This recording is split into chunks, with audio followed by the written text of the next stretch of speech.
Maris Racal, inaming hindi pa deserve tawaging gay icon. Alamin sa I-Spotted Report ni Anton. Nahihiyang inamin ni Maris Racal na hindi pa niya deserve na tawaging gay icon. Ayon kay Maris, nakakahiya na tawagin siyang gay icon samantalang isang beses pa lang naman na nakasama niya ang community ng mga ito.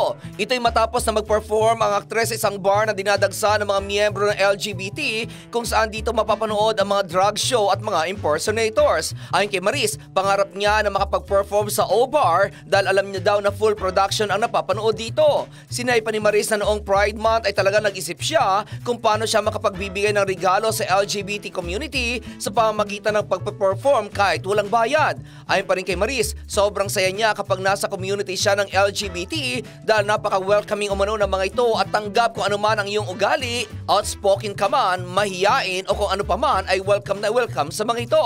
Mahal niya raw ang LGBT community at thankful daw siya sa suporta ng mga ito kaya't suportado niya rin ang mga ito sa anumang bagay na ipinaglalaban ng grupo. At iyan ang Balitang Showbiz para sa impilang may todong lakas, DWIZ. Ako si Anton, nagbabalita ng tama, naglilingkod ng tama.